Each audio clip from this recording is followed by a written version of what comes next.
Fala pessoal, beleza? Vou mostrar aqui pra vocês esse rádio aqui original do Fiat 500. Pode ver aí.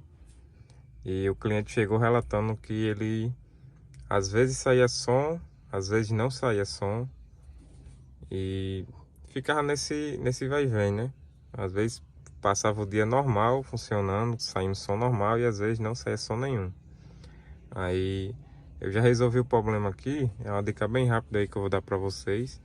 Vou tirar ele aqui pra fechar, que ele ainda tá aberto, entendeu? E eu vou mostrar pra vocês aí onde foi que eu mexi pro som voltar a funcionar normal, entendeu? Quando chegou aqui não tava funcionando nada, então foi mais fácil pra mim, pra conseguir identificar o defeito. Eu abri ele, já fui testando aqui no carro mesmo, porque fora do carro ele fica pedindo um código, então só funciona no carro. E eu vou tirar ele aqui agora para terminar de fechar ele na bancada. Eu vou mostrar para vocês qual foi as peças que eu troquei.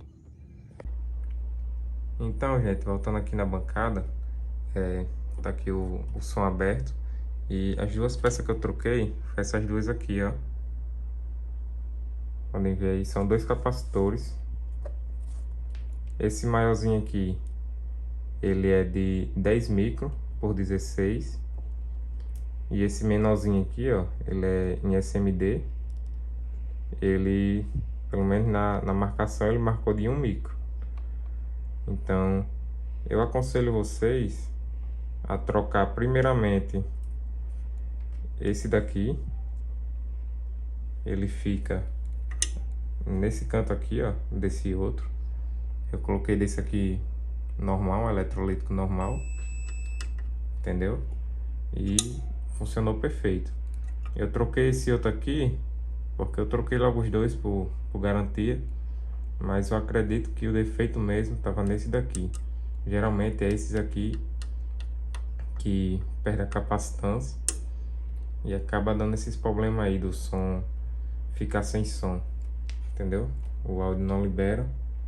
E é isso aí, gente. Eu medindo aqui nas saídas aqui com o som ligado, ele tá gerando uma tensão aí de 3,5 volts mais ou menos. O que tá errado, todos os pinos aqui, todos os 8 pinos, ele tem que dar a metade da tensão de entrada.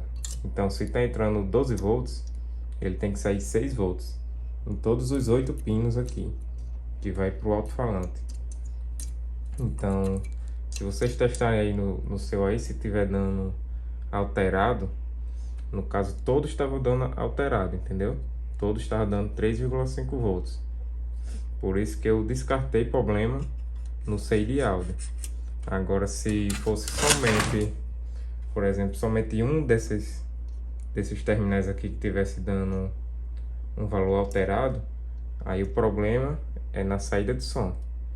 Agora, com todos estavam dando um valor alterado, então o problema poderia ser tanto nesse capacitor como nesse, ou também esses outros aqui, ó. Pode ser o problema também, que no meu caso não foi. O problema era nesse aqui e nesse outro aqui. E isso aí serve tanto para esse modelo aqui de rádio original, como para qualquer outro modelo aí de rádio, da Pioneer, Positron e outros modelos originais também. E é isso aí, pessoal. Se inscreva aí no canal. Valeu!